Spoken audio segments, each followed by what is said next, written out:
Good evening, everyone. So before we start our lessons, let's pay homage to the Buddha.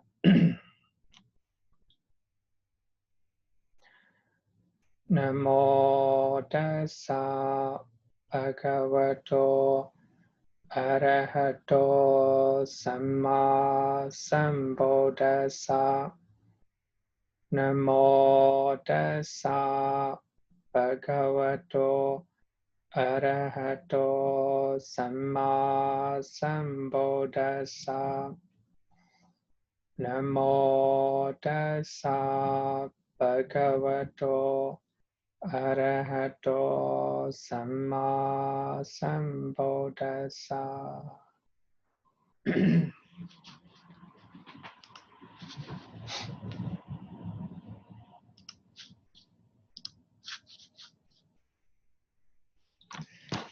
Okay. Today the topic in Abhidhamma class, one of the students asked me if there are any unconscious mind in Buddhism, especially if there are any unconscious mind in Abhidhamma. So by that time, I give a little bit of explanation. So today, then I will try to answer a little bit further. If you disagree, then you can discuss, because actually actually I'm not very familiar with psychology, modern psychology, so what I know is just a little bit, but by reading some of the articles and by listening some of the documentaries, then I know a little bit of unconscious mind. Based on this knowledge, then I will try to compare. So what is unconscious mind in Buddhism? What we can call unconscious mind in Buddhism. So first of all, so I want to explain. Some of you may have known what is unconscious mind. Basically, most of us we know that what is unconscious mind.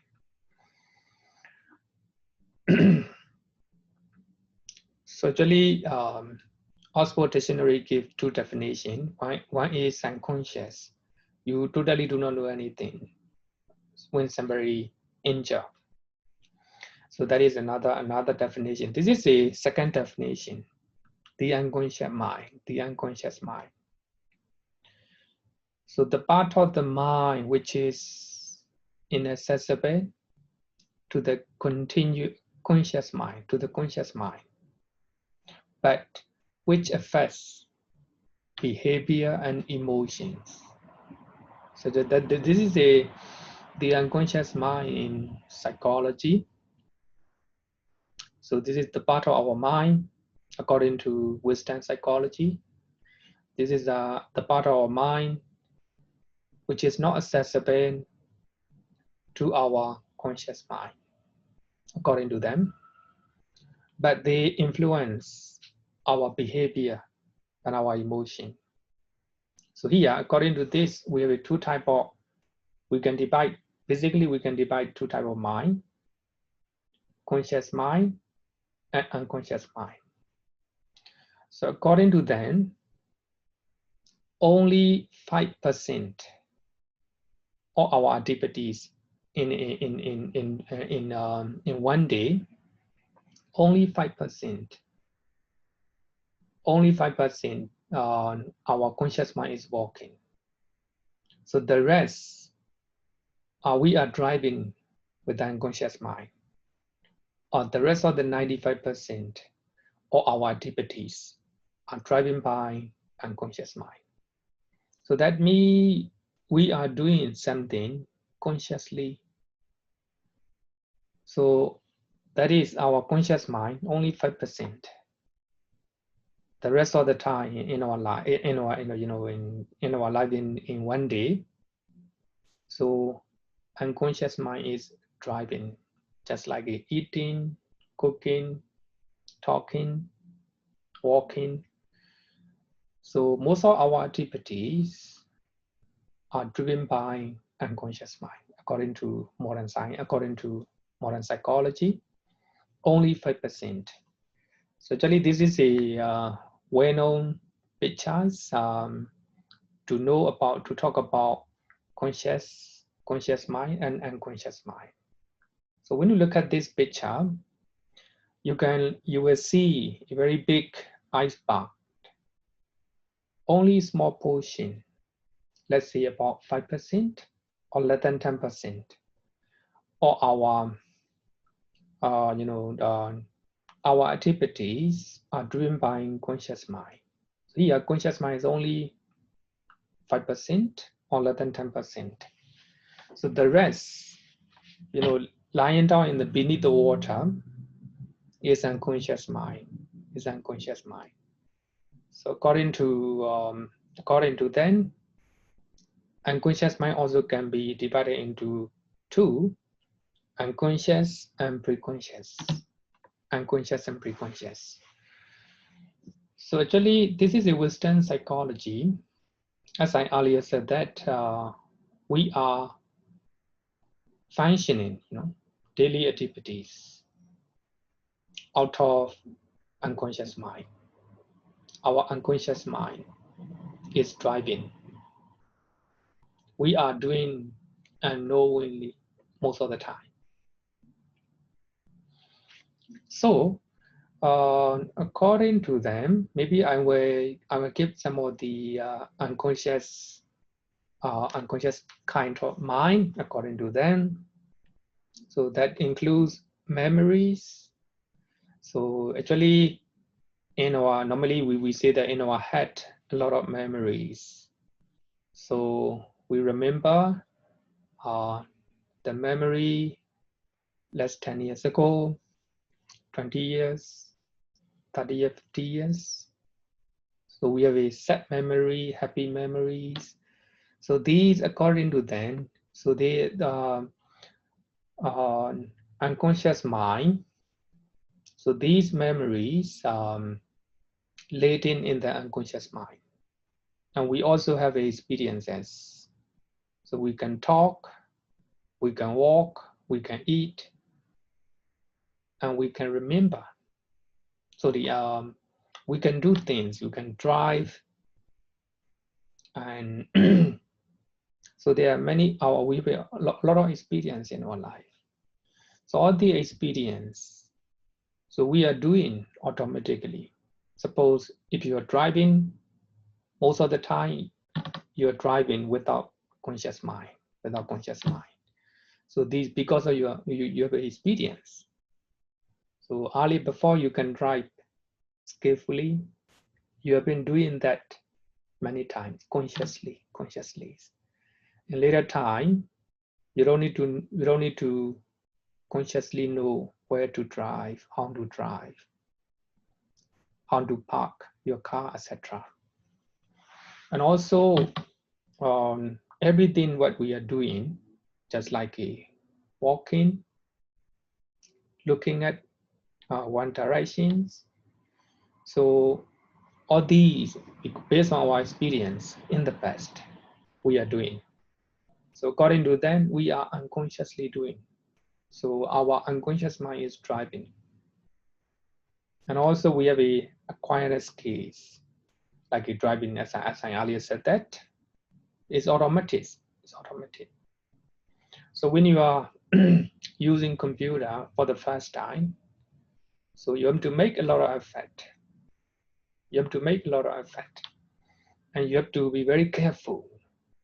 So you are typing computer with the conscious mind. So when you became skillful in the typing, you don't need to think about it. So when you are thinking to type compassion, the word compassion, automatically your mind, your body is moving. Your hand are moving. So that is acquired skills, any skills. So in your job for the first time, then you may you may have to think a lot, but in the long run, you became very skillful. So unconscious mind will drive you to do automatic response. And also we have a beliefs in our mind. So as a Buddhist, we believe Buddhism. So as a man, you believe as a man. If you are a woman, so all these are how to say latent in the unconscious mind. And also sensory input, we have a habit in our mind. All these are the result of unconscious mind. And also our emotions. Actually, just like a hidden phobias in our mind. So we have a lot of phobias in our mind. Some people afraid of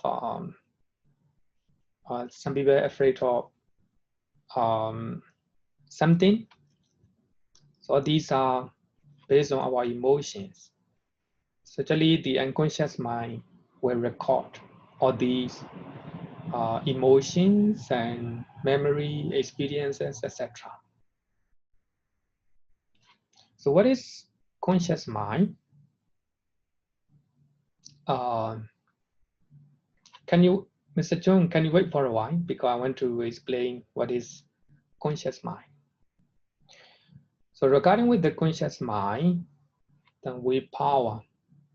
So actually here, the power, the mind is very powerful when you have awareness, when you are conscious. And also short-term memory. So when you try to remember a name, or when you try to remember a sentence, short-term memory. So if you are trying to remembering a sentence many times, it became a long-term memory. So actually unconscious mind will know it.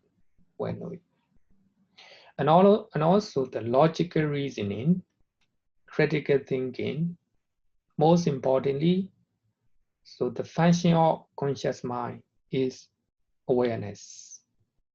So when you want to distinguish between conscious mind and unconscious mind, so I think we can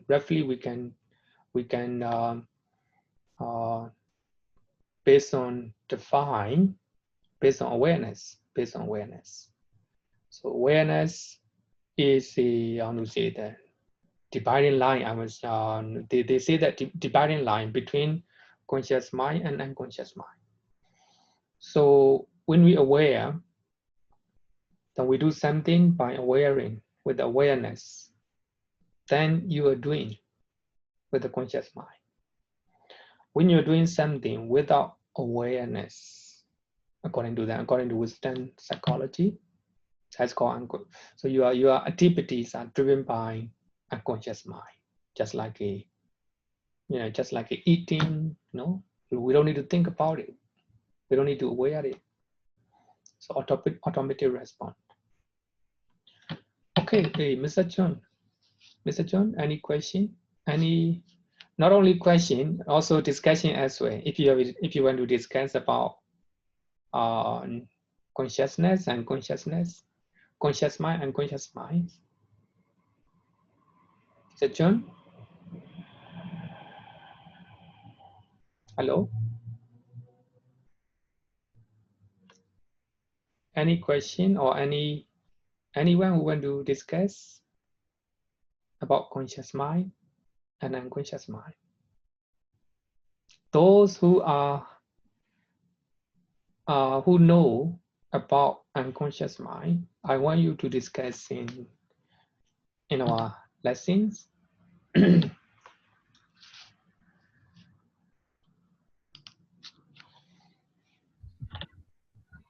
Then. Good evening, Bante. So, Bante, this unconscious mind is more like the mindfulness. Because most of the time we do a lot of things without mindfulness, so we are not aware. So right now you're talking about, is it something similar to mindfulness? Mindfulness is conscious mind. So if we are mindful, so for that reason, awareness and mindfulness it will be dividing line between conscious mind and unconscious mind. So when we are doing something with the awareness or mindfulness, that will be conscious mind. So for that reason, Buddhism encourage to practice mindfulness or awareness, so that there is no negative mental forces cannot come into our mind. So later part I will discuss according to Buddhist teaching.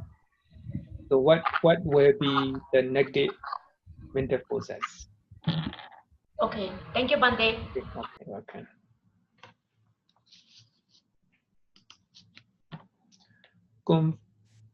Bante, I Yeah. was just thinking, the conscious mind and unconscious mind sometimes are not so clear cut.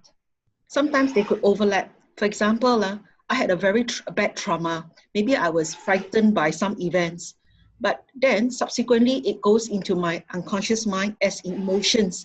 So I was aware something happened. I could perceive it logically. It happened this way, 1, 2, 3. And then somehow the other, I was very frightened. It got into my unconscious mind. So then it was embedded as emotions. So even though things did not happen, many years have passed, things did not happen. But when I have a flash of that incident, that trauma, emotions will start coming out. So therefore, the conscious mind and unconscious mind is not separate. It's one overlapping the other.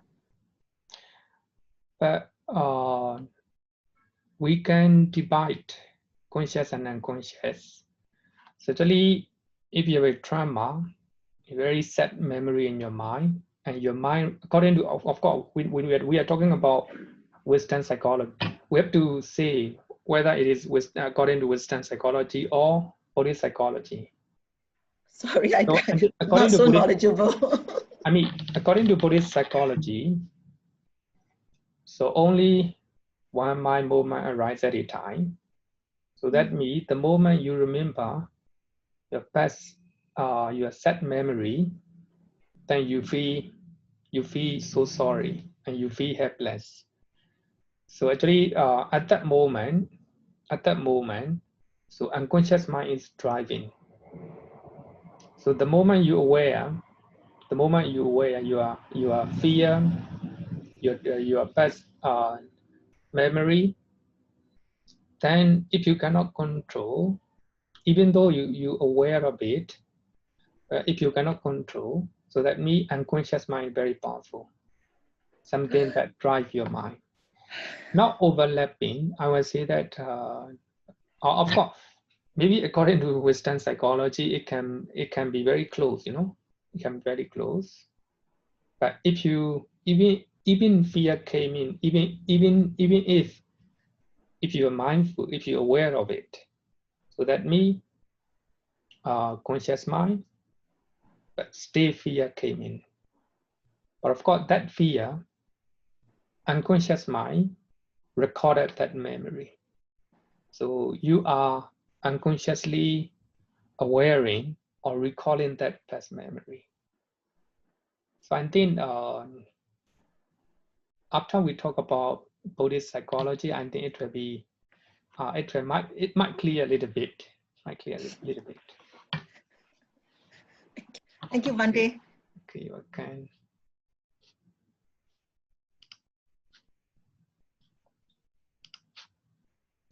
Liang Ru Fan. Hi, good evening, Bante. Are you able to hear me? Yeah, I hear you. Yeah. Okay, thank you very much, Bante. I was just thinking about an example. If I watch a movie and I teared silently, is that considered an unconscious mind, the result of unconscious mind? Because I didn't, it's an overwhelming emotion. Is it because of the unconscious mind and an application happening in this way? So actually, I'm not expert in Western psychology. So the thing is very difficult to explain according to Western psychology. But maybe only after explaining what will be Buddhist teaching, which is look like unconscious mind. So then that will be clear. But according to Western psychology, so when you see something, then you feel like crying, emotion came up, and you feel like crying, or you feel very happy, you feel overjoyed. That is because of unconscious memory in your mind. So your mind recorded some happy moment. Because of that, you feel excited, and you feel very happy. So for that reason, so what they say is our mind always recording the memory that we see.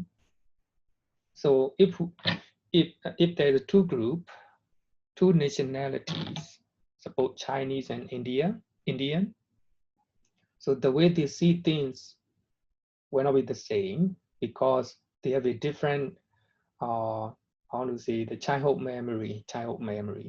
So they grow up how to say, a different background, different way of thinking, different way of believing. So when they see something, so may not be the same how to say.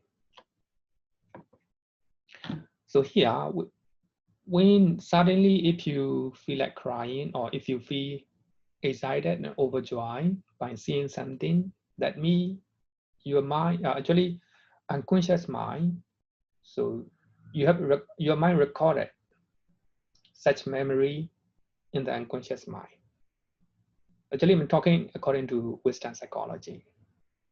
So as I earlier said, that 95% of our activities, then the way we react and the way we do, all these are driven by unconscious mind.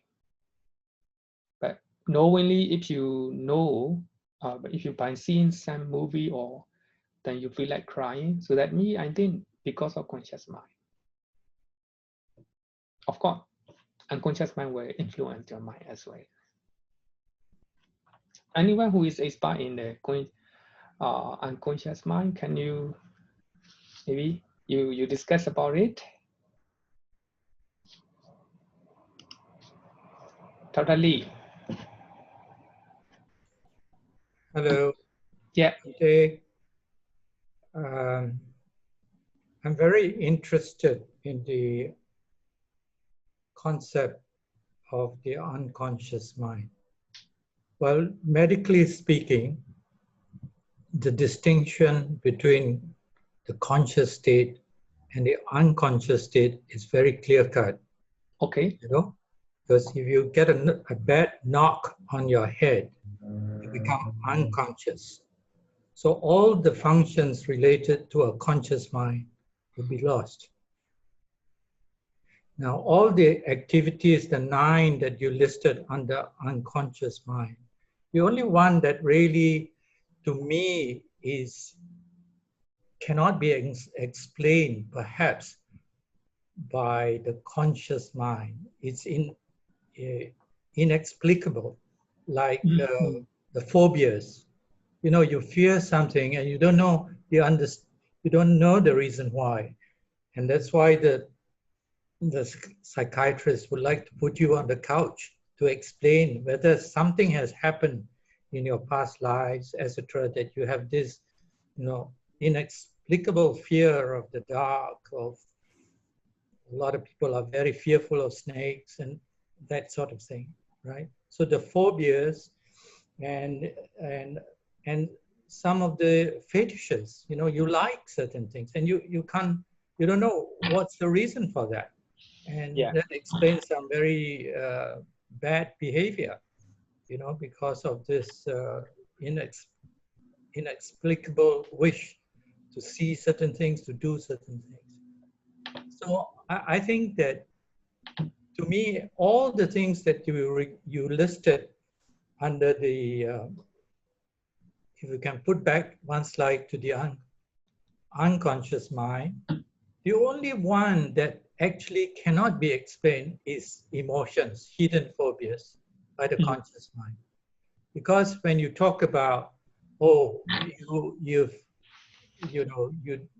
learn so, until it becomes a habit, that you can do something automatically. Incidentally, I think when you're on autopilot, your driving is very dangerous.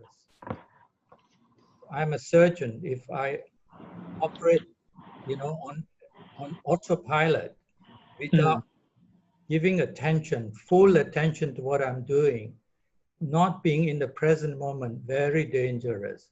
I have to be very conscious, very alert of what I'm doing.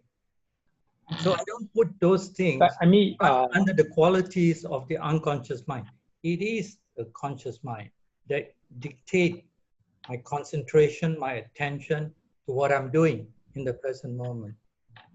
As I said, the only thing that when we are driving, we have to be very conscious and we're very, very mindful. So by that time, we are doing with the full of, most of the time with the mindfulness and conscious mind, but most of our activities.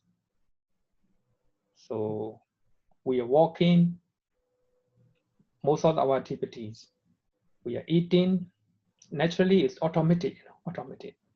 So but that we is have to be mindful. according to Bhante, but we have to be mindful all the time, to be present in the present moment, whatever activity we are doing.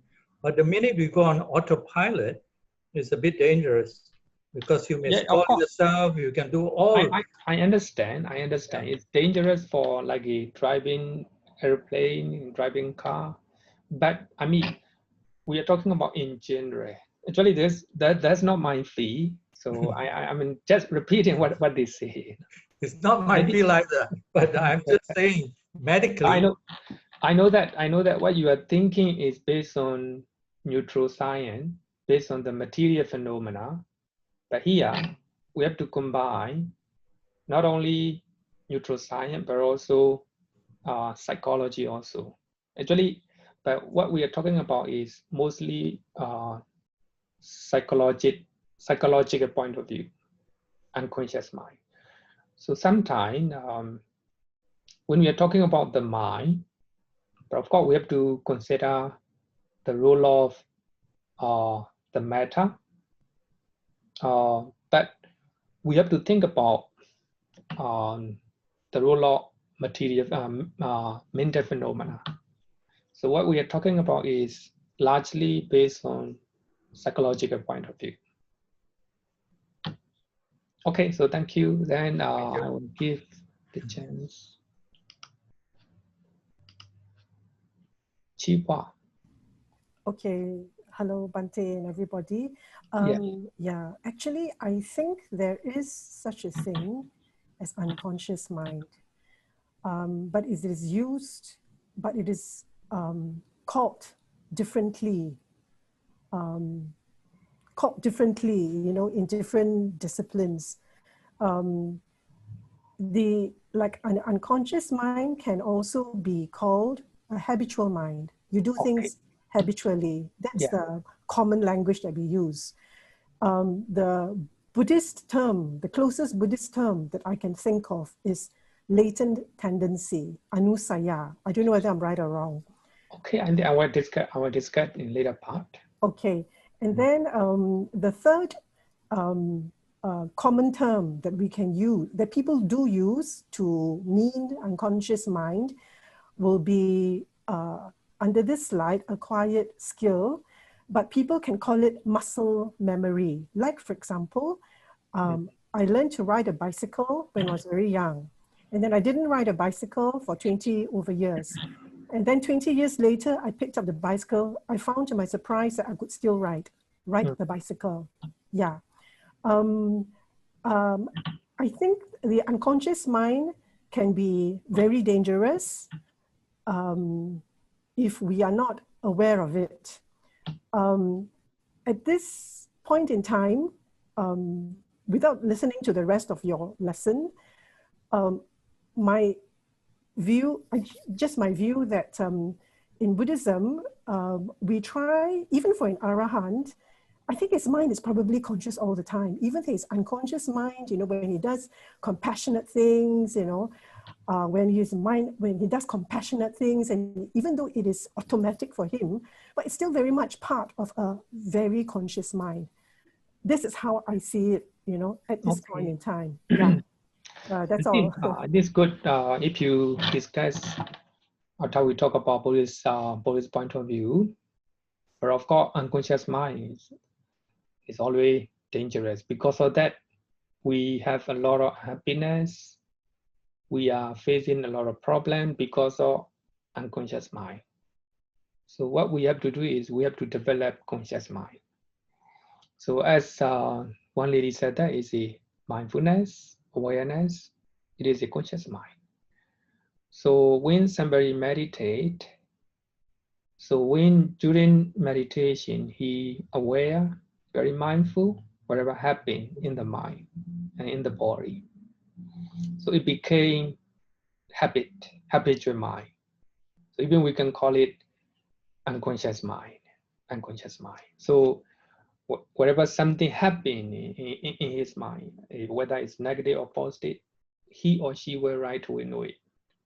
So that became conscious mind.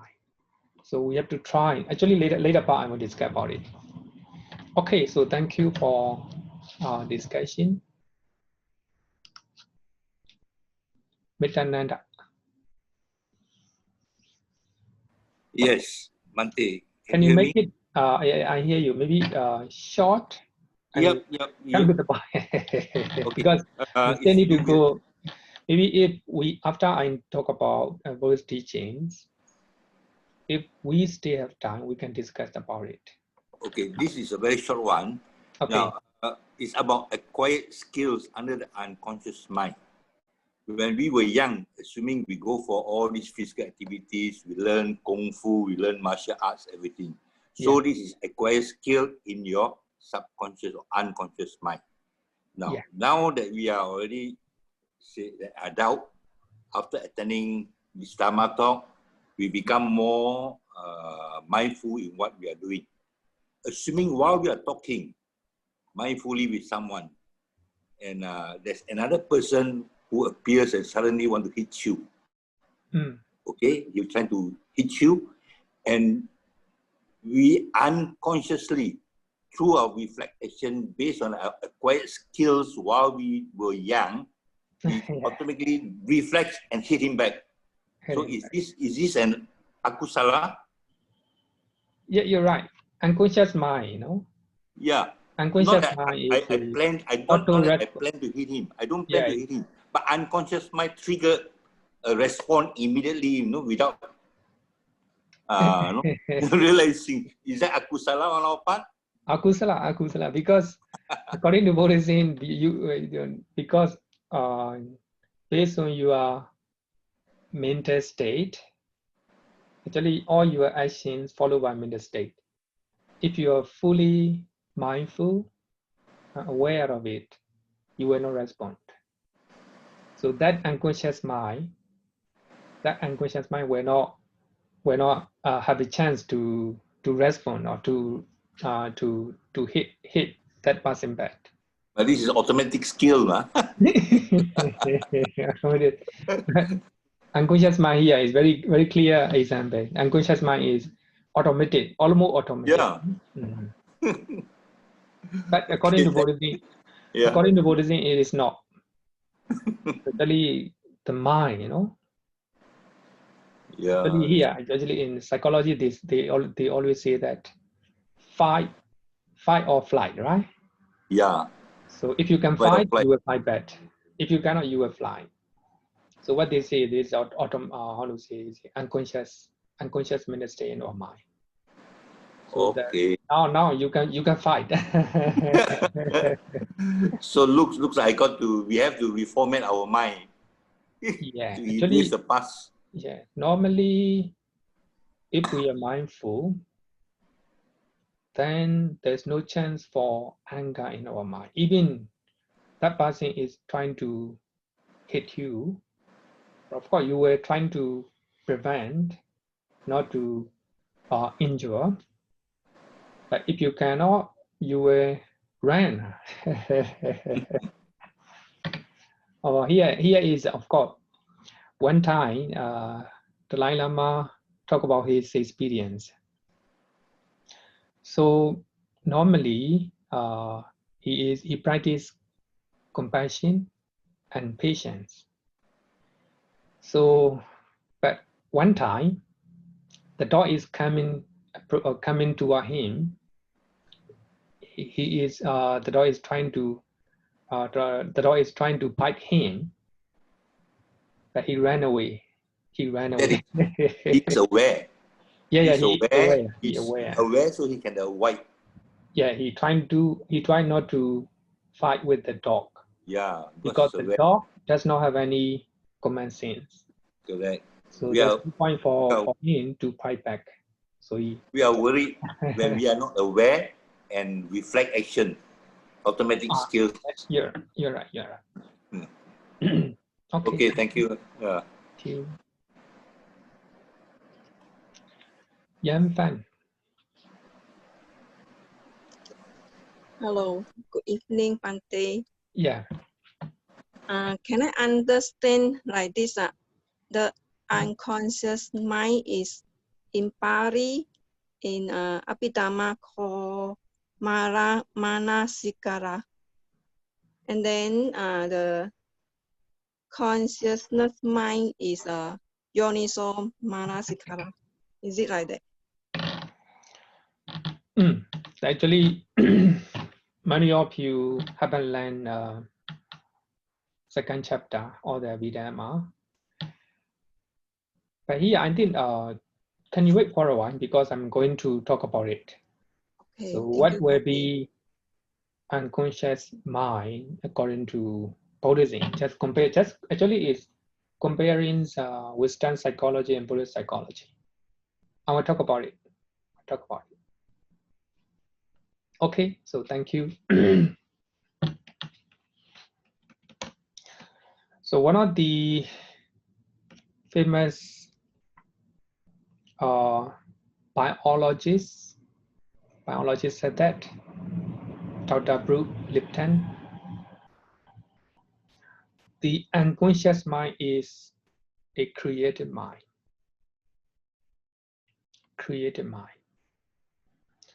The unconscious mind is a program mind, a habit mind, or habitual mind. So actually he give the example, or he talk about that. So actually when we have a conscious mind, our mind is created. We have critical thinking, critical analysis. Unconscious mind is a program mind. Actually, he gave an example of the scientific research, giving scientific research. So when the baby is under 7 years old, so their mind is a program mind. So they are always looking at the environment. The children who are under 7, so they will look at their parents' behavior, the way they talk, the way they behave, and also they will look at the environment. So he gave the example of a computer. If computer do not have a programs inside, so the computer will not perform. But only when we install programs, so the computer will be functioning well. So just like that, the children under 7 years old, so they are installing a lot of programs. So their brain is absorbing a lot. So after 7 years, so before 7 years, so what they think about, so that their idea, their emotion, their experience will influence the whole of their life. So for that reason, we have a lot of prejudice. We have a lot of belief in our mind. We have a lot of like and dislikes toward other people.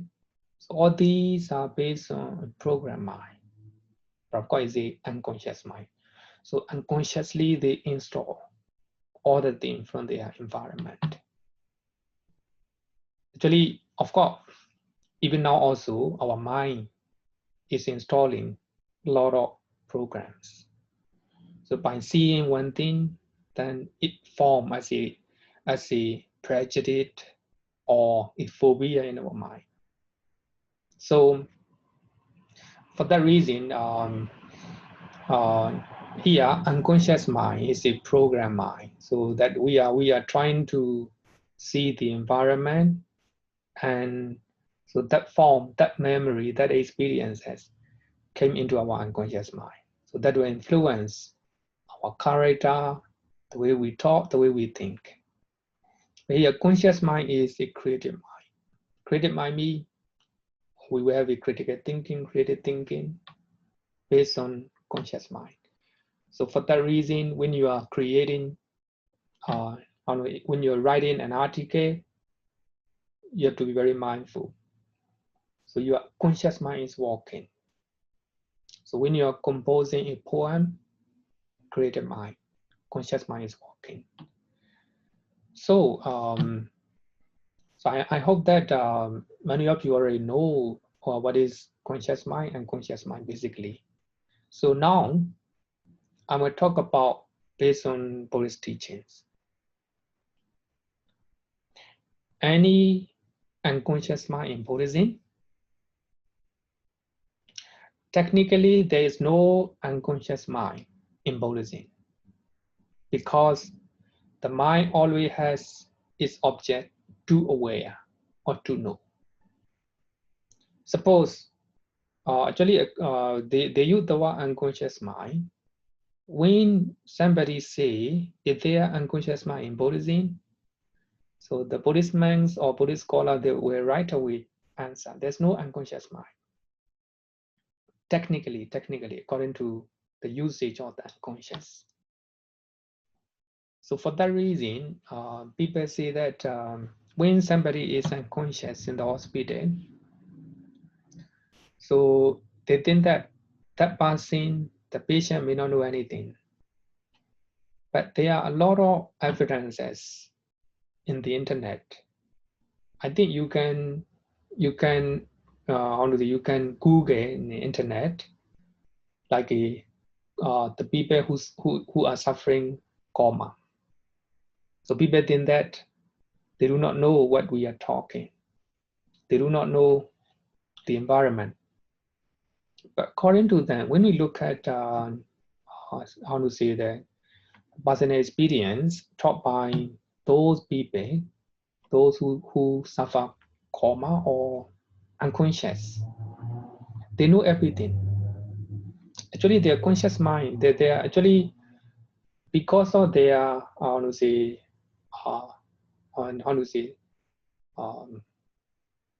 the lack of ability of their body, but their consciousness is more powerful than ever. So they, according to them, they know everything. They know what we are talking. They know what the Dao are talking. So according to Buddhism, so there's no unconscious mind. So of course, and technically we want to say in terms of usage, we will use the word somebody is unconscious. Actually, even though his mind injure a lot, it's not unconscious. So even he cannot think about present condition. So his mind is taking the other object. He may be thinking other things by the time. So according to Buddhism, there's no unconscious mind. Technically, there's no unconscious mind. The reason is the mind always take the object all the time. So that means in that sense, conscious. The mind is always conscious. Even according to Abhidharma, even the most rudimentary level of the mind, such as life continuum, has its object to take. Those who have learned Abhidharma, you will know that. So actually, the life continuum is a stable state of mind. So while somebody is sleeping without dream, then that is called life continuum. Even at that moment, even though you may not know me that actually that is what we are talking in usage language, but your mind has its object. So the object of the mind at the time is the object that your mind in previous life, as the last thought moment, will take one object. Suppose while you're sleeping, so there will be a lot of life continuum in your mind. So that life continuum chatter has its object, aware of an object. So that object is, according to Abhidharma, before you die, just before you die in previous life, so you will have the last thought moment. So the last mind will take an object. So life continuum in this life also take the object that you are the last thought moment in previous life taking. So for that reason, even the rudimentary level of our mind, like a life continuum, also has its object. So that means even the life continuum, Bhavanga Chaita also conscious and aware. So in that sense, when we are talking technically, when we are talking exactly, so there's no such a mind as the unconscious. There's no the unconscious mind, according to Buddhism. But if we look at Western psychology, the way they interpret, and we can talk about some of the things as the unconscious mind. So one of them is life continuum. Actually, some scholars, they say life continuum is unconscious mind. As I earlier said, that technically no, but when you look at the definition of Western psychology, so we can call life continuum as unconscious. So in Abhidharma, we say that this is a when you have a life continuum, so your mind is not connecting with the six doors. You do not see, you do not hear, you do not smell, you do not taste, no touch, no thinking. Only purely life continuum. So in that sense, life continuum is very similar to the unconscious mind, according to Western psychology. For that reason, Zen Buddhists, so they say that life continuum of Bhavanga is the unconscious mind. It is logical. It's logical. So actually, I will discuss about life continuum in a little bit detail, because if you do not understand life continuum, you do not understand why we are talking about the unconscious mind in Buddhism. So actually, life continuum is the result of our previous karmas. So later, I will show you with the with the chart. The next one is the result of good and bad karma. So here karma means our actions. So the result of good and bad karma done in this life. In this life, we will do good and bad karma. So all these can be called, so the result of all these karma can be called the unconscious mind. So they will form our characters, our habits, our acquired skills. So if we use Buddhist term, perfections or parami. So if we are doing something good again and again, it became parami, became perfection. So but when you're practicing compassion all the time, it became perfection. When you're practicing patience many times, so that became perfections. Also here, acquired skill can be anything. It can be anything. So I think here is two parts. So the first one is life continuum. Of course, many Buddhist scholars, they agree that if we compare Western psychology of the unconscious mind, then we can compare with life continuum. So this is the result of past karma. Maybe I will discuss in using this chart. So this is our cognitive process according to Abhidhamma. So the first consciousness arises in our life. It's called rebirth consciousness or rebirth linking consciousness. Then after that, there will be a lot of life continuing until we die.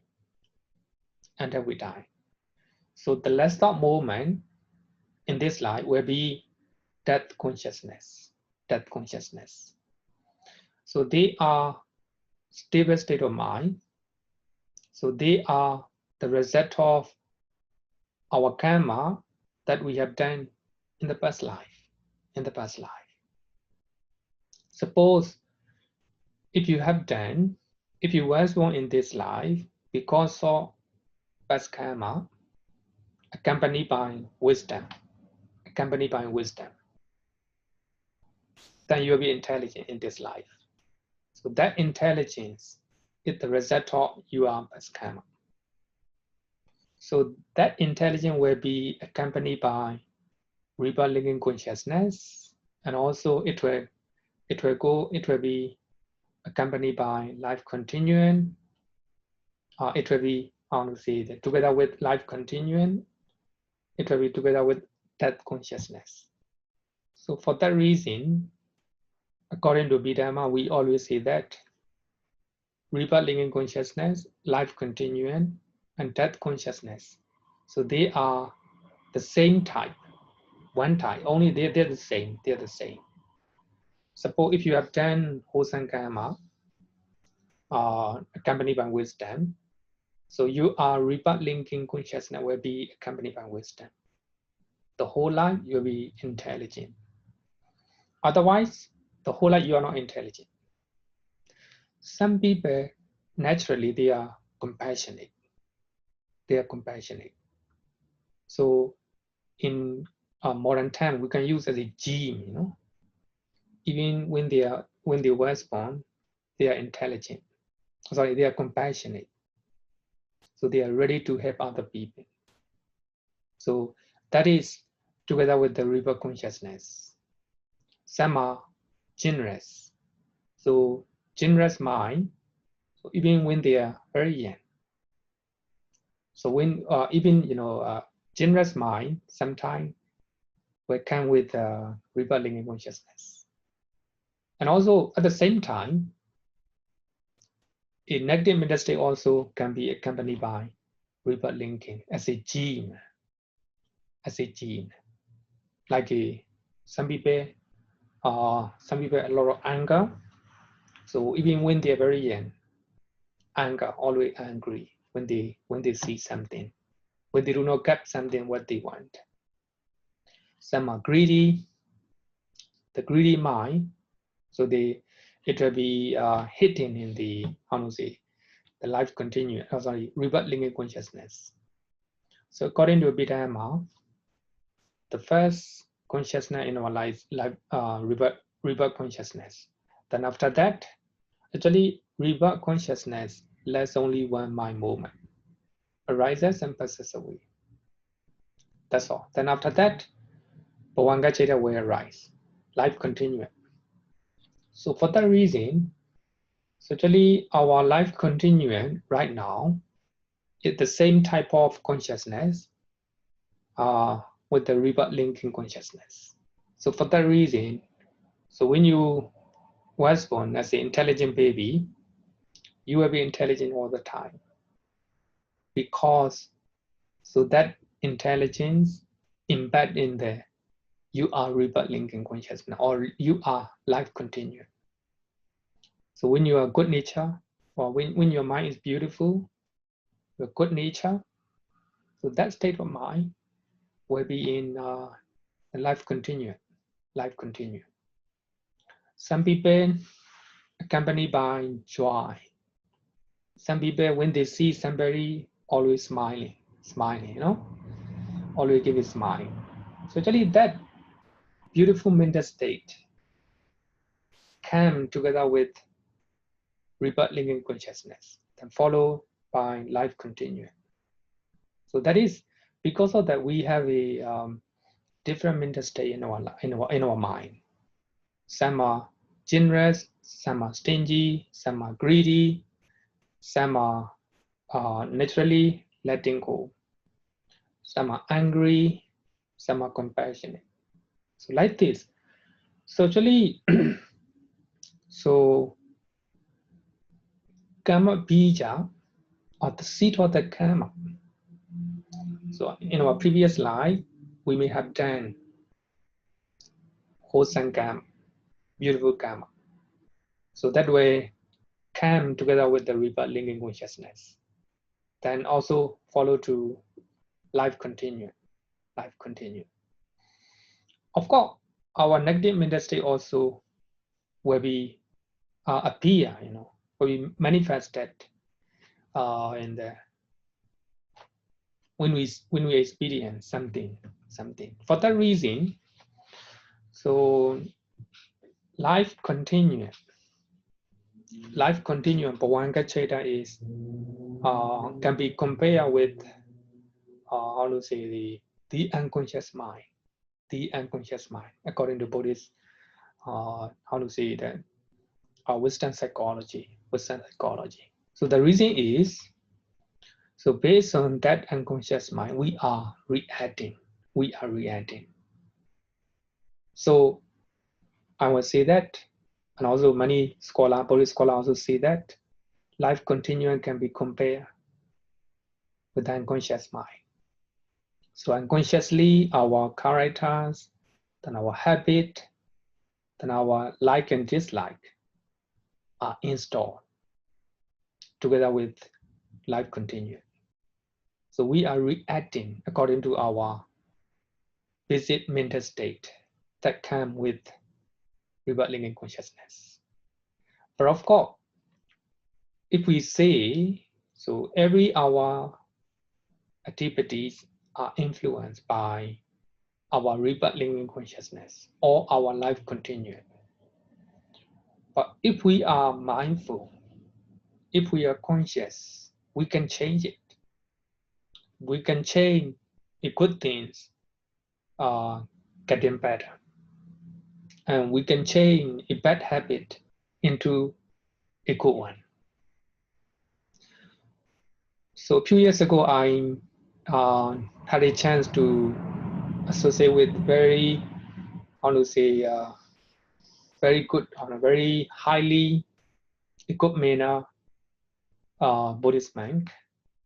So I stay with him for 1 week. So actually wherever he says something, very mindful.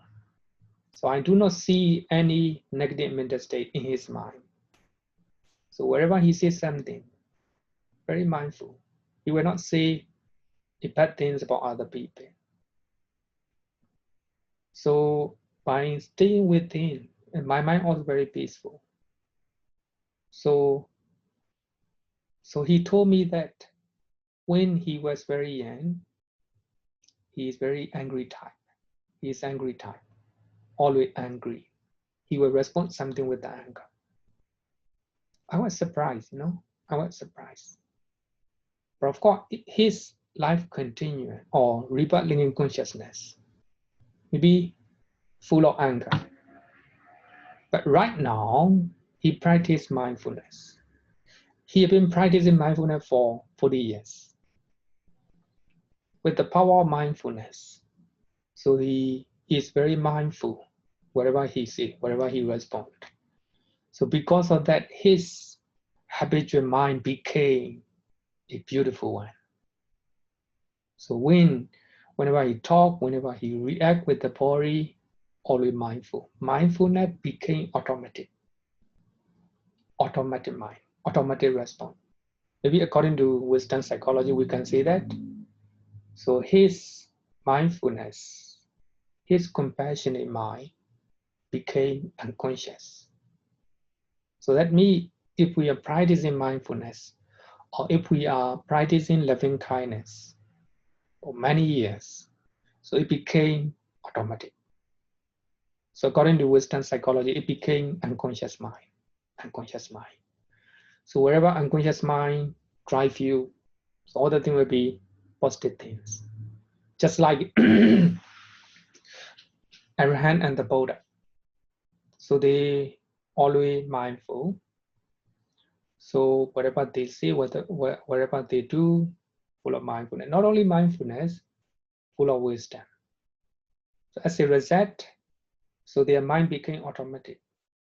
So the good quality of the mind became unconscious mind according to Western psychology.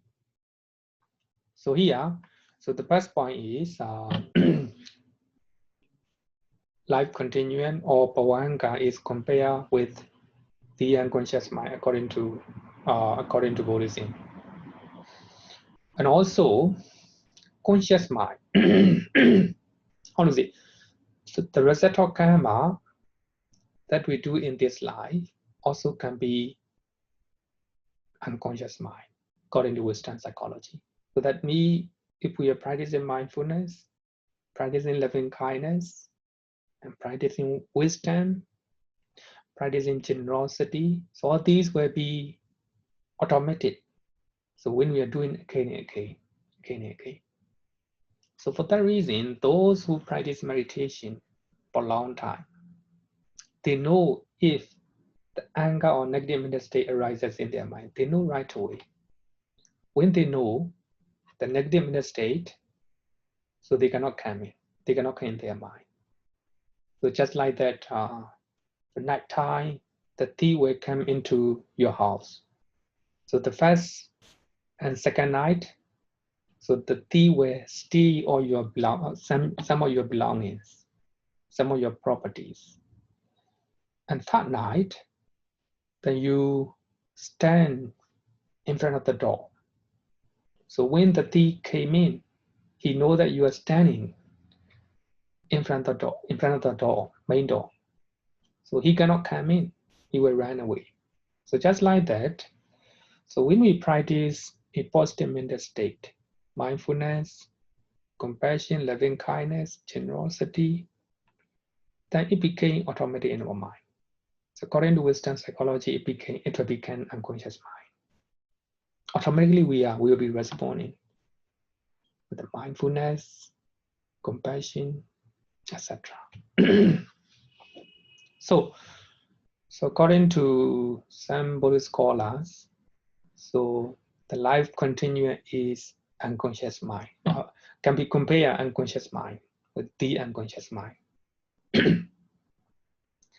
As you all know that this is according to Abhidharma, active mind process. So the whole life, we will have a lot of life continuum. Here, don't think that so the life continuum will arise all the time. So you will see there are a lot of dot, right? There are a lot of dot. It arises and passes away. Another life continuum will arise and passes away. It go like this. I think in later Abhidharma theory in Yoga Vajra schools, so there is one state of mind, what they call is Alaya Vijnana, storehouse consciousness. So according to them, wherever we do good or bad things, that everything will be in stored in Alaya Vijnana. So actually, some Buddhist scholars, they do not like that usage because it will it will contradict with theory of non-self. So according to them, storehouse consciousness is very similar to self or permanent entity. But of course, it's not quite clear whether it is similar to self or, but of course, when we look at the theory of store consciousness, in one way or another, it will lead to the theory of self or permanent entity. So anyway, storehouse consciousness or alaya vijnana is very similar to life continuum. But here, according to Buddhist Abhidhamma, life continuum also arise and passes away, arise and passes away. It will go like this. It is not permanent. It's not permanent. Then, actually, the life continuum is a stable state of mind. So they arises. They are the result of our previous karma. So now, so between when our senses have contact with outside object, suppose we have eye, then we see something. Then, based on that contact, the active mental process will arise in our mind. So that is called mind process, according to Abhidhamma. Mind process, according to Abhidhamma. Then when we see somebody, sometimes we feel angry, then we feel compassionate, like this. So that is mind process, active mental process. Then after that, it will go around, it will fall back to Bhavanga. Then when our senses have contact with outside object again, so there will be another active mental state, active mind process. Then it goes like this. Then later we will die. So this is a, how to say that, according to Abhidhamma. So life continuum can be compared with the unconscious mind. And also, so when we have active mind process, so when we see a person and we hate that person, then we see that person again, and we hate it. Then that hatred or anger became automatic. So it became prejudice. Then so this is it will go to the unconscious mind. It will go to unconscious mind as a result of unwholesome karma. So here, the receptor of active mental state, so the receptor good impact karma that we do in this life also can be compared with when it became our character, our prejudice, then our bias. So it can be called unconscious mind. So based on that bias, based on our phobia, and based on our prejudice, then we will react. So those, suppose when somebody was bullied with a big guy, when he or she was very young, and he actually in his mind there will be fear to see a big guy, to see a tall guy. So whenever he see those big guy, then he will have fear in his mind. That is because of fear or dislike, so which go to unconscious mental state according to Western psychologies. It can be also the same according to Buddhism as well. So when we see those big guy, anger or fear came in. So there is a lot of fear in our mind. So that fear formulate our bias, our prejudice. Then when we see those big guy, naturally, then we feel very, how to say, we hate them. We are afraid of them. So that is so the result of good and bad karma, so that we have done in this life also can be called, it can form unconscious mind. So when we are doing good things, many times it became, it will go to unconscious mind. So that unconscious mind will drive our activities, our activities. Okay, this is a two-part. One is life continuum is can be compared with the unconscious mind according to Western psychology. Another one is the result and repetitive result of our good and bad karma that we have done in this life. It can be good, not a good, honestly, a good result and bad result that can be compared with the unconscious mind. So according to Buddhism, so according to Abhidharma, the resultant chetas are passive mental state, mostly passive mental state. So the karma, good and bad karma, good and bad actions, they are active mental state. So yeah, we can call it active mental state, can be called conscious mind. And passive mental state can be called unconscious mind. Another one is, any question up to here? Any question up to here?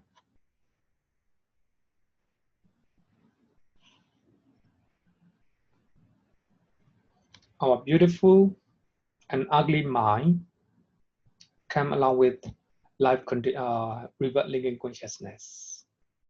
So because of that, some people are very pleasant to see when they are very young.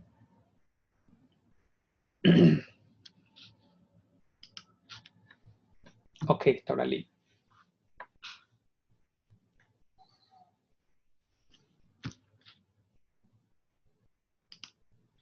Can you unmute?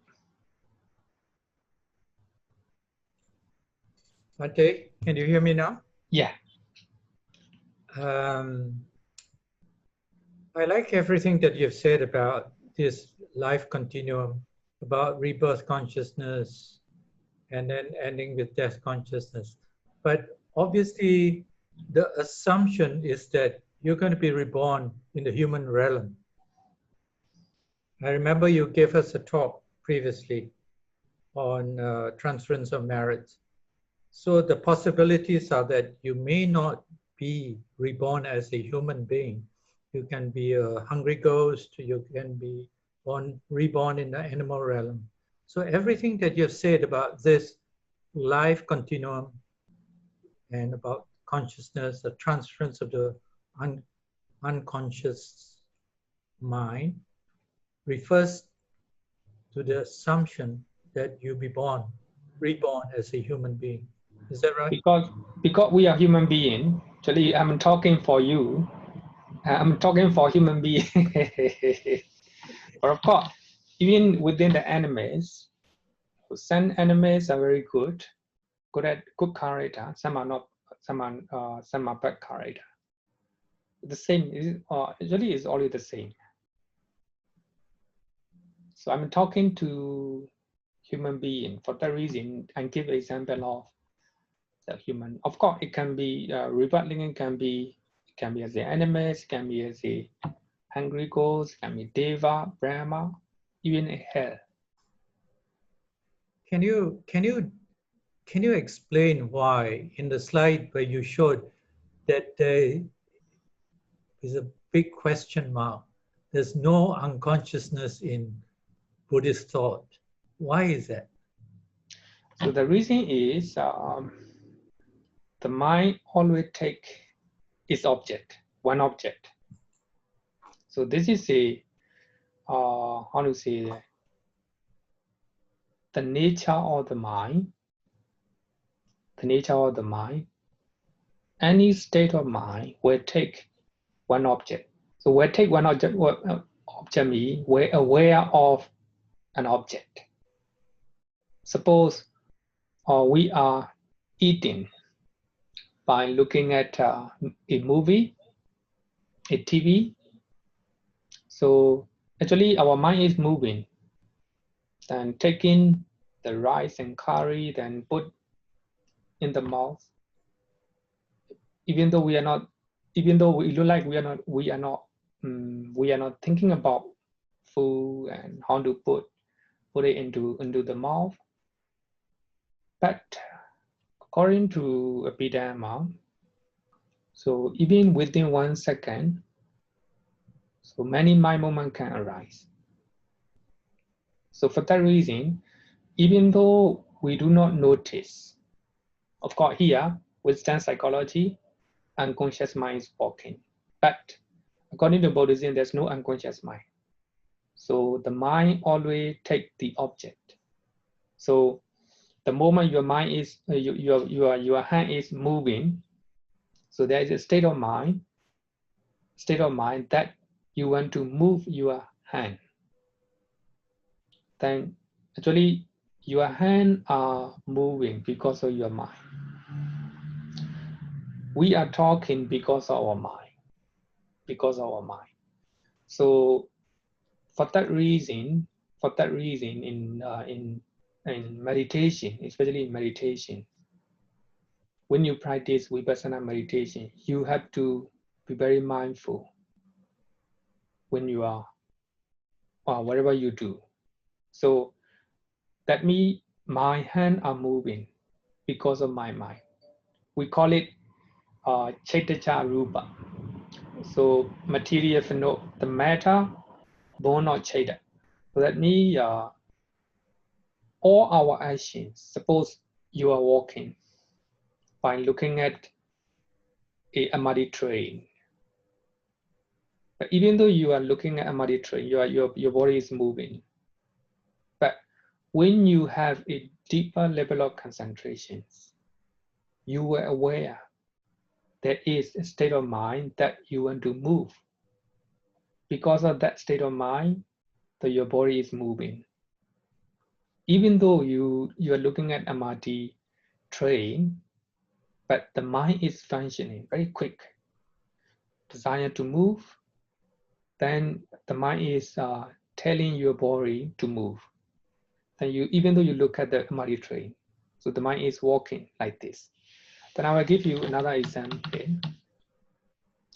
Sometimes we're chanting, our mouths are chanting, but at the same time we are thinking other things. Even though we are thinking other things, but the mouth is chanting, right? The mouth is chanting. So here, according to Western psychology, we are so skillful that automatically our mind is our mouth is chanting, but the mind is thinking other things. But according to Buddhist teachings, so the moment you are chanting, so that means you have state of mind that you want to chant, and that your mind aware of it. But of course, that awareness is so unclear for you because we don't have a mindfulness in our mind. So for that reason, those who are meditating, so when they can develop deeper level of mindfulness, so they not only aware their movement, they also aware the mental state that drive your movement. So for that reason, in meditation, so the meditation master will tell you, first of all, we need to aware what we are doing. When we are talking, we know that what we are talking. When you're walking, you know that when you're walking. So that is the first step. The next level, when you can cultivate your mindfulness and concentration very well, so mind aware of you are movement, not enough. So we have to add another one. You have to look at the mental state that tell you to move, that tell you to talk. So here, two parts. So mental state, the mind is telling you to do, to talk. So when you have a deeper level, you know the cause. The mind is the cause. Because of the desire to talk, you're talking. Because of the desire to walk, you're walking. So here, for that reason, we are doing our daily activities unconsciously or without mindfulness. So according to Buddhism, of course, there's no unconscious mind. Even you are walking unconsciously, but the mind is walking. The mind knows that. The mind is driving. So that is the difference between Western psychology and Buddhist teachings, Buddhist psychology. So actually here, we are just compare two different psychologies, just compare. Okay. Pochin. Potra, sorry. Good evening, Bhante. Yeah. I want to clarify a couple of things about the Bhavanga. I just want to make sure that I heard you correctly. So Bhavanga is a passive mental state. Is that correct? Correct. Passive mental state. Okay, let's say your Bhavanga, your present Bhavanga is influenced by your last thought moment from the previous life. Yeah. Okay? Now that being the case, let's say whatever your last thought moment was before your passing, it becomes your life continuum at the present. So will this affect your thought, your speech, and your bodily action? Will Bhavanga do that? Yeah, Because it will influence. So it can actually influence you. Let's say if your last thought moment was like being afraid of letting go of your wealth, so it can be translated into like maybe greed, fear. So it can actually cause you to behave in that manner in your present life. Yeah, mostly it will be largely influenced by life continuum. So that is to say, it doesn't mean you cannot change it. Yes, okay. So as I earlier said that the one senior man, he in his early age he used to be angry. He will respond with the anger very often, but right now almost no anger. So I didn't see within one week, I didn't see any even irritation in his mind. Very calm, very mindful. So what I mean is life continuum of course influence our daily activities.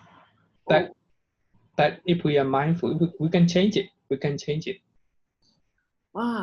Okay. Now I think I'm beginning to understand what Bhavanga is. I thought it's always something very quiet, taking place in between your active moments. So actually it does influence your daily activity, the way you think, the way you speak, the way you act. We can think in this way, very simple way. Some are very intelligent. So that intelligence comes with rebirth linking consciousness. Okay. Follow to life continuum. So that is to say that let's say we talk about the innate nature of a person. That could can be called Bhavanga. Can be called, yeah. Okay, got it. Thank you, Bhante. Okay. Qihua. Yeah, hello Bhante and everyone. Yeah. I'll try to express my question. It's a bit hard to express because sometimes when you're talking about mind matters, it's very hard to use language. So I'll try my best. You mentioned earlier in this section on what Buddhism thinks about the unconscious mind, that even though technically in Buddhism, there is no unconscious mind because every citta which arises in every moment will have an object. So technically there is no unconscious mind. Yeah. And then, right. And then you said that, but some people say that there is an unconscious mind in the form of bhavanga because it does not have an object in the present moment actively through the, through the eye, through the ear and all that, which I can agree. I can appreciate that point of view. Can I ask, can I suggest another point of view, which is that there is no unconscious, it's about the mind of an arahant, which we all are aspiring to have. I wonder whether in the mind of an arahant, there is, I think to me, there is no more unconscious mind, if ever there was one, because for an arahant, every moment is fresh. You're in the present moment, every moment is fresh. So, and the wisdom of an awake mind, that kind of awareness, it is an awake kind of awareness. It's a very special kind of awareness, which is there all the time. So every moment is fresh. And even though you may have compassion and all that, it's not an unconscious, automatic behavior. It is the compassion that, that through wisdom and through a pure mind that arises in response to that moment. So in that sense, I see the arahants as having conscious mind throughout because it's just awake all the time, you see, and that's why they're so pure. Yeah. But if we take it, if we take life continuum as the unconscious mind, so the arahant and the Buddha also, they have the unconscious mind, according to, if we look at Western point of view, because they have life continuum. Another thing is in Abhidhamma, we have a Kriya Chaita, functional mind. So when we look at 8 great functional mind, so 4 accompanied by wisdom, 4 accompanied by knowledge, another 4 accompanied by dissociated from knowledge. So that means when you look at that one, dissociated from knowledge, it doesn't mean they are doing out of ignorance. They do not have ignorance. So here I think we can explain dissociated functional mind of arahant, and dissociated from knowledge. So we can explain with wisdom point of view. They have unconscious mind, but their unconscious mind is influenced by wisdom and also positive mental state. So they do not have any negative mental state in their mind. For that reason, so they have an unconscious mind, which is automatic. So when they are doing something, they will not do unwholesome things. They will do wholesome things automatic, even though they are doing without full of, conscious mind. So according to Abhidhamma, we can say that dissociated from knowledge, we can compare with the unconscious mind of arahant or the Buddha. So they will still do something automatic with the automatic mind without thinking about too much. Right, so meaning that arahants may still have unconscious mind in the form of the bhavanga, and and the chittas that arise in that bhavanga could be functional chitta disassociated from knowledge. No. Life continuum always associated with the knowledge. Yes. Because without knowledge, they cannot become arahant. But what I'm talking is functional mind, which arise in their active mental state in this life, not as a bhavanga. So actually, according to Abhidhamma, we have 8 great functional chaita, right? Yes. 4 accompanied by knowledge, The other 4 dissociated from knowledge. So that Abhidhamma explained that dissociated from knowledge doesn't mean together with the ignorance.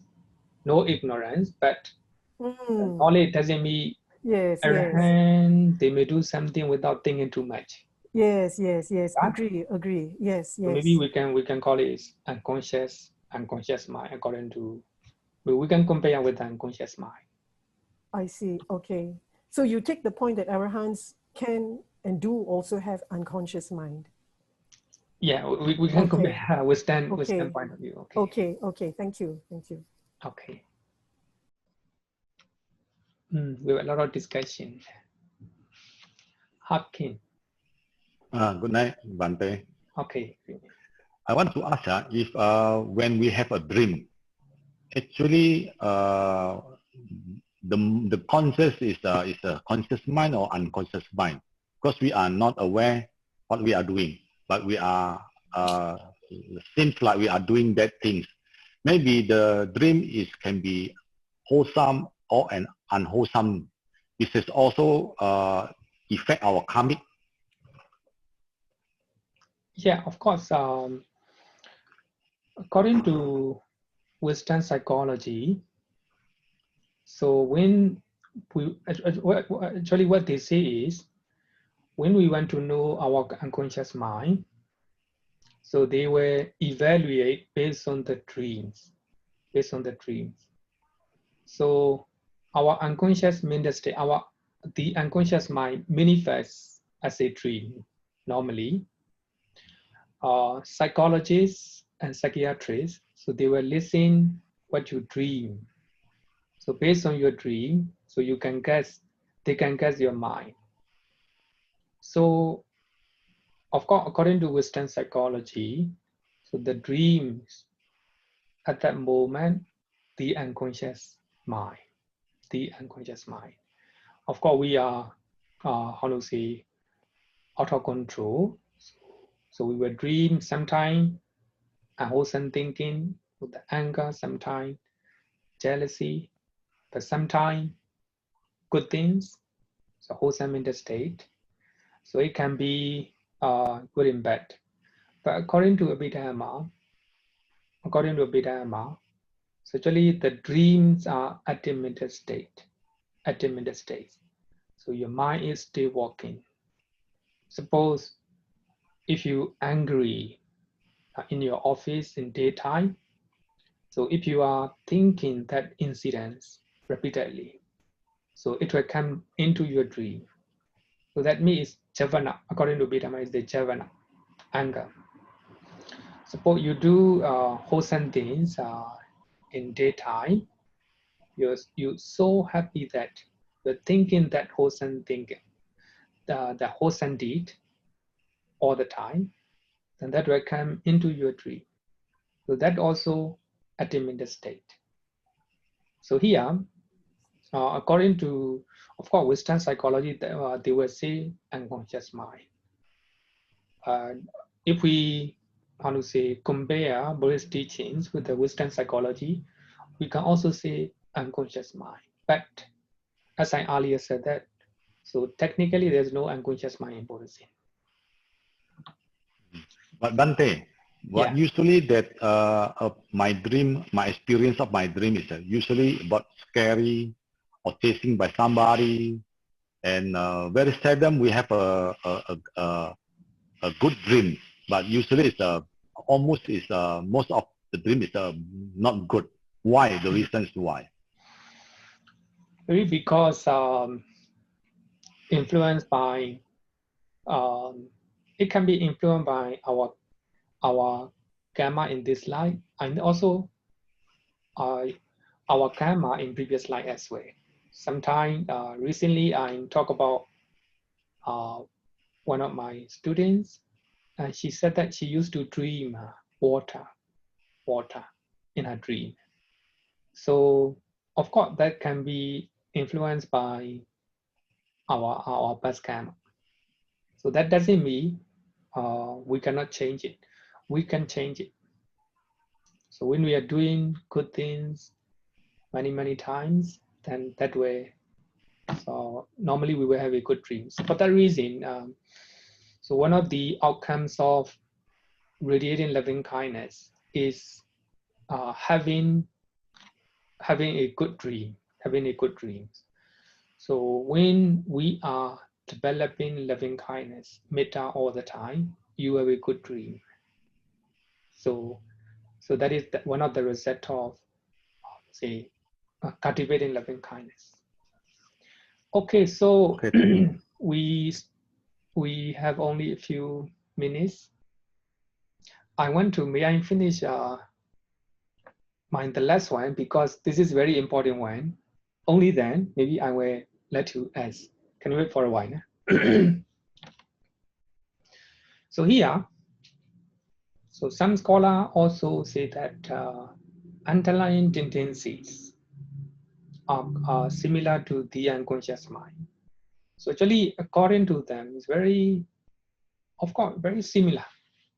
The underlying tendency in our mind are similar to the unconscious mind. Actually, maybe I will not. So here, underlying tendency or latent dispositions. So actually, they are defilements in our mind. So they were lying along with our mental states. So they will rise to the surface as the obsessions, So whenever they meet with the suitable conditions, actually I will talk about later in part. So they are latent deep inside the mind to arise, so long as they have not been eradicated by supramundane path. So though they are defilements, in a sense, so we have a 10 defilements, but here only 7 latent tendencies. Only 7 because they are prominent. So we have a 7 underlying tendencies. But here I think I don't have much time. Maybe I will talk about only 3 important underlying tendency. Actually, when the Buddha talk underlying tendency, he used only 3. Mostly he used 3 type of underlying tendencies. So of course, in some places there are 7. Of course, Bidama also mentioned 7 underlying tendencies. So the first one is the underlying tendency to lust in regard to pleasant feeling. So when we have a pleasant feeling, lust or attachment is underlying, is likely to arise in our mind. So because attachment or lust to pleasant things is unconscious, actually it is underlying. It doesn't mean it is existing in our mind. It is underlying it me. So we have been, so much attachment and less, and during the long stretch of samsara. For that reason, when we see pleasant things, when we hear pleasant sounds, when we eat a good food, etc., then lust or attachment likely to arise if we are not mindful. But here, lust, similar to lobha. So when we see pleasant things, lobha or greed likely to arise. But if we are mindful, even though we experience pleasant things, if we are mindful, lust or attachment will not arise. But here, lust or attachment is underlying tendencies. So that me is similar to the unconscious mind according to Western psychology. So actually, lust or attachment like a second nature in our mind. So as soon as we see pleasant people, pleasant things, then lust or attachment naturally right away arise. Just like a habitual mind, unconscious mind. Another thing is the underlying tendency to aversion in regard to painful feeling. So if we experience painful feeling, aversion or anger likely to arise. So that means aversion or anger, dosa, is underlying. So actually anger or dosa is unconscious mind in the unconscious, according to Western psychology. If we are not mindful, so when we experience painful feeling, when you see unpleasant things, anger naturally arises most of the time. So for that reason, anger is underlying tendency. So here actually Buddha used the word aversion, similar to anger.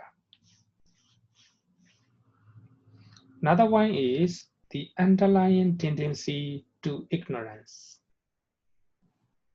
in regard to neither painful nor pleasant feeling, neutral feeling. So if, how to say, the feeling is not so obvious, if the feeling is not clear, then ignorance is likely to arise. Because the feeling is not clear, for that reason you do not know that feeling. Then if you do not know that feeling, so that means ignorance, avijja. So according to actually some scholars, and they say that underlying tendency, anusia, so they are compared to the unconscious mind. So in our mind, in our habitual mind, lust or lobha is, how to say, or is underlying. And also dosa, aversion is underlying. Ignorance, moha is underlying. So when we see pleasant things, when we experience pleasant things, attachment or lobha likely to arise. So for that reason, we are meditating. We are developing mindfulness.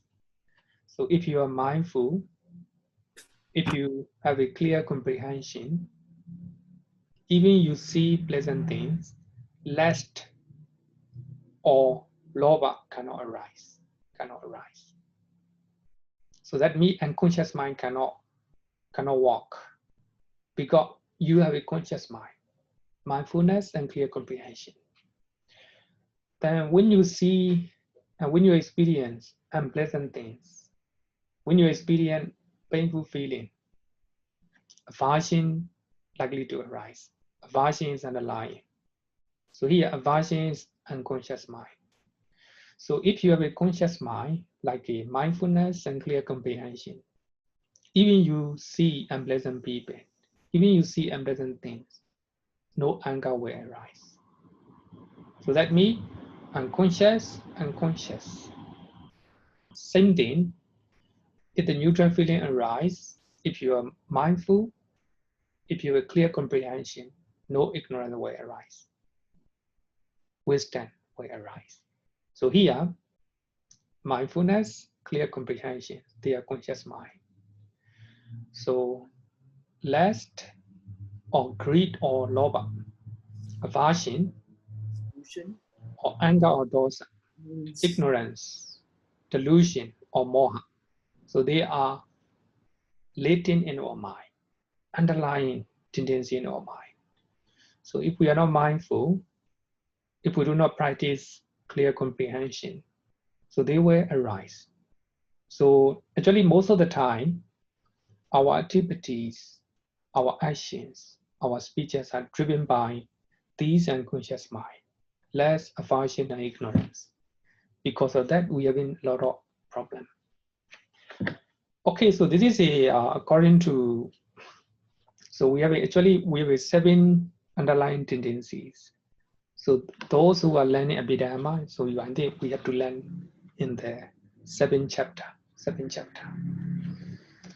Okay, so the last question. Max, questions or maybe discussions? Max?